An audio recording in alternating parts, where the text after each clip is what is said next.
You're 26. You just sold your first company. Someone across the table asks how you did it, and the answer slides out before you even think about it. Hard work, vision, instinct. Your voice doesn't hesitate.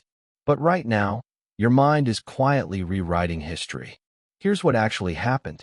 Timing. A market that hadn't caught up yet. An investor who liked your face. 100 tiny accidents you'll never trace. Your brain doesn't want that story. It wants one where you were always going to win. Psychologists call this the self-serving bias. You take credit for success and blame circumstance for failure. It's not lying. It's protection. Admitting luck played a role feels like admitting you're replaceable. Now stack a second effect on top. David Dunning and Dunning-Kruger found something strange about confidence. The less someone understands a domain, the more certain they feel inside it. Early success doesn't teach you what you don't know. It just removes the moment where you'd normally find out. Think about what that does to a 26-year-old with 8 figures in the bank.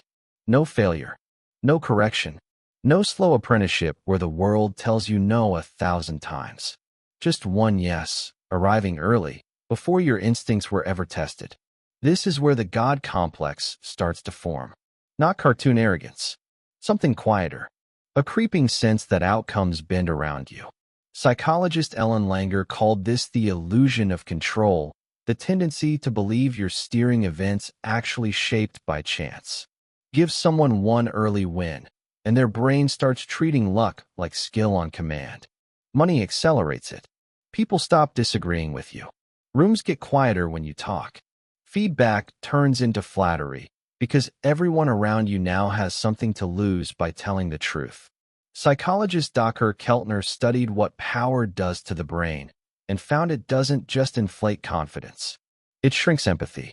Their approval used to matter for your survival. Now it doesn't, so your mind quietly stops tracking it. So the next bet feels easy. The next market feels obvious. The next person's struggle looks like a personal failing instead of a structural wall, because you never hit that wall yourself, and nobody near you is going to be the one to point it out. This is where survivorship bias sneaks in. You see every winner who moved fast and skipped the line. You don't see the 1,000 people who did the same thing and disappeared without a headline.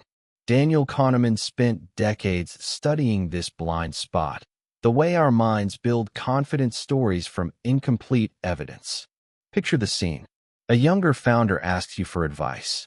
You tell them to trust their gut, skip the research, move fast like you did. You mean it. But you're not accounting for the version of you that got lucky on variable number 1, the one the universe solved for you first. Here's the twist. This isn't arrogance. It's your ego doing exactly what it's built to do, protecting a version of you that makes sense. A world where you earned everything is safe, competent, controlled. A world shaped partly by chance is one where the next fall could come without warning. So the mind chooses the story that feels safer, even when it's the one that leaves you closer to the edge. The God complex isn't a flaw you were born with.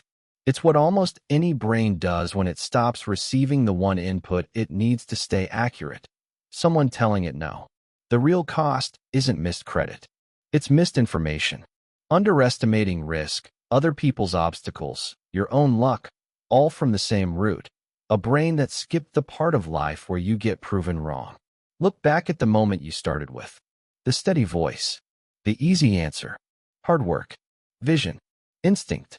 Maybe some of it's true. But underneath, your mind slammed a door on the parts of the story it didn't want to see and started calling itself a god that was never in the room alone. Thank you for watching this video. Don't forget to like it and follow and subscribe for similar content.